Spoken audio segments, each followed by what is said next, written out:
Hello friends, मेरे YouTube channel technical 4 years में आपका स्वागत है। दोस्तों, आज की इस वीडियो में हम आपको बताने वाले हैं डीसीए कोर्स के बारे में।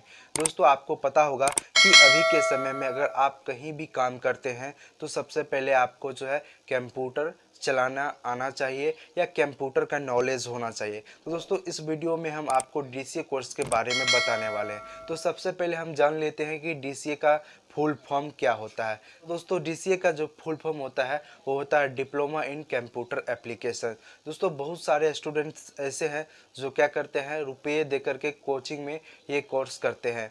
ये कोर्स मिनिमम जो है 3 महीने का होता है। इसलिए दोस्तों, हम अपने वीडियो के माध्यम से आपको डीसीए का फुल कोर्स करवाने के लिए जा रहे हैं। तो दोस्तों, आज के इस वीडियो में हम आपको मुख्य रूप से 3 पॉइंट्स को कवर करने वाले हैं। सबसे पहला है कि कंप्यूटर क्या है, उसके बाद है कंप्यूटर के कितने प्रकार होते हैं, उसके बाद है पार्ट्स ऑफ कंप्यूटर यानी कंप्यूटर के भाग का टोटल का डिफिनेशन बताने वाले हैं। तो चलिए दोस्तों, हम वीडियो को बिना देर करते हुए स्टार्ट करते हैं।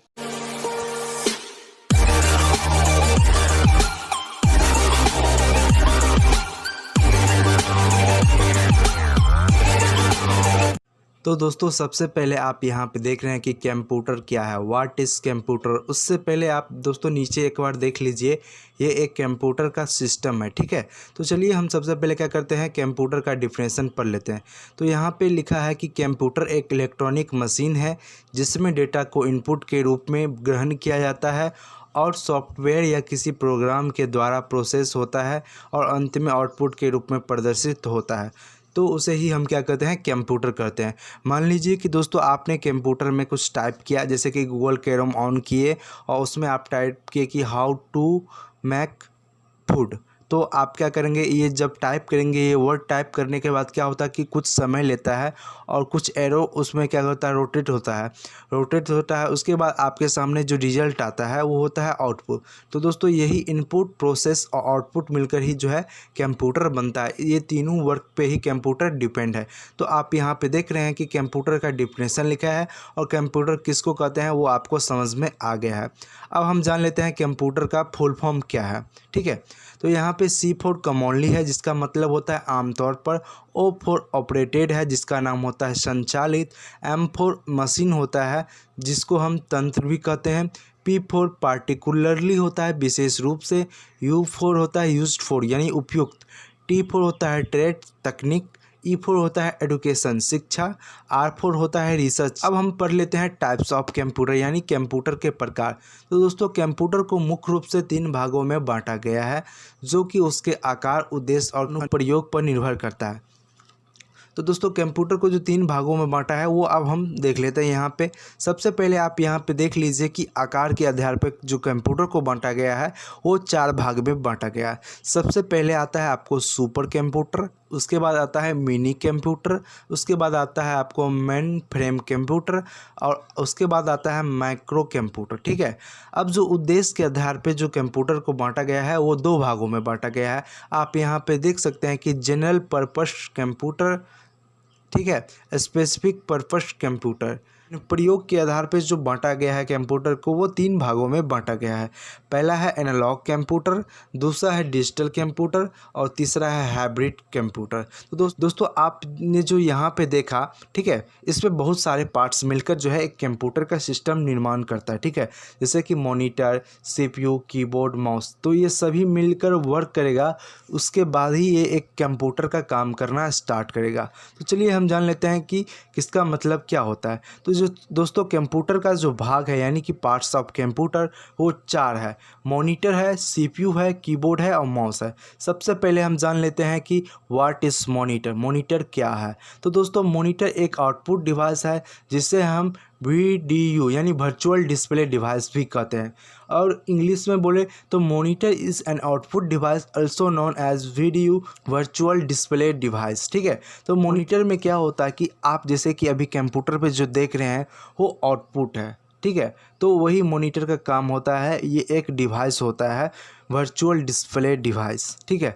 अब हम जान लेते हैं कि माउस क्या है, व्हाट इज़ माउस। तो दोस्तों आप देख रहे हैं कि यहाँ पे माउस में जो है 2 बटन है, ठीक है। एक बीच में स्क्रॉल बटन है यानी कि टोटल 3 बटन है।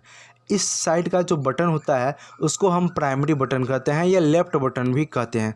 उसके बाद जो आप देख रहे हैं यहाँ पे वो राइट साइड का बटन, इसको हम सेकेंडरी बटन कहते हैं। और बीच में एक बटन आता है जो क्या होता है, घूमते रहता है, यानी कि उसको हम व्हील या स्क्रॉल बटन भी कह सकते हैं, ठीक है। उसके बाद हम जान लेते हैं कि इसका डिफिनेशन क्या है। तो दोस्तों माउस एक प्रकार का पॉइंटिंग डिवाइस है जिसकी सहायता से कर्सर पॉइंट को एक स्थान से दूसरे स्थान पर ले जाया जा सकता है। जिससे कि दोस्तों यहाँ पे आप देख रहे हैं कि हमारा जो माउस का जो एरो यहाँ पे है, ये माउस का काम होता है कि इसको एक जगह से दूसरे जगह पे कर्सर पॉइंट को ले जाना। तो इंग्लिश में कह सकते हैं कि mouse is a type of pointing device with the help of which cursor point can be moved from one place to another place. तो दोस्तों आपको समझ में आ गया होगा कि माउस किसको कहते हैं, माउस का काम क्या है कि एक जगह से दूसरे जगह ले जाना। अब दोस्तों हम सीख लेते हैं कीबोर्ड क्या है, व्हाट इज़ कीबोर्ड। तो आप यहाँ पे देख रहे हैं कि कीबोर्ड एक इनपुट डिवाइस है जिसके सहायता से कंप्यूटर में अक्षर और अंकीय रूप में सूचना भेजा जाता है। दोस्तों जो कीबोर्ड का काम होता है वो क्या होता है, कंप्यूटर में हम कुछ भी टाइप करने के लिए करते हैं, यानी कि अब उसमें न्यूमेरिक फॉर्म रहता है और एक अल्फ़ाबेटिक फॉर्म, दोनों ही फॉर्म जो है मिलता है कीबोर्ड में। अब इंग्लिश में बोले तो दोस्तों keyboard is an input device with the help of which information is send to the computer in alphabetic and numeric form, ठीक है। तो दोस्तों अब जो मेन है वो है सीपीयू। सीपीयू क्या है दोस्तों, बिना सीपीयू का आपका ना ही तो कंप्यूटर बन सकता है ना ही कुछ बन सकता है, सिर्फ आपका मॉनिटर का डिस्प्ले ऑन होगा। तो चलिए हम जान लेते हैं कि व्हाट इज़ सीपीयू। दोस्तों आप ये जो फिगर देख रहे हैं ये एक सीपीयू है। सबसे पहले हम जान लेते हैं कि सीपीयू है क्या। तो सीपीयू को कंप्यूटर का दिमाग कहा जाता है। इसका पूरा नाम सेंट्रल प्रोसेसिंग यूनिट है। यह मुख्य रूप से सभी निर्देशों को प्रोसेस करता है। दोस्तों CPU is called the brain of the computer. It's full name is central processing unit. It's mainly processes all the instructions. दोस्तों जो सीपीयू का जो वर्क होता है, आप कोई भी काम करते हैं वो सीपीयू ही इंडिकेट करता है सॉफ्टवेयर के माध्यम से कि आपको क्या करना है, आपके स्क्रीन पे क्या दिखाना है, वो सीपीयू ही डिसाइड करता है। तो इसीलिए हम जो है सीपीयू को क्या कहते हैं, कंप्यूटर का दिमाग कहते हैं। तो ये दोस्तों बेसिक डिफिनेशन था जो आपको कंप्यूटर के बारे में आना चाहिए था। अब जो है दोस्तों हम मिलेंगे अगली वीडियो में। अगर ये वीडियो आपको अच्छा लगे तो please like share and subscribe कर लीजिएगा।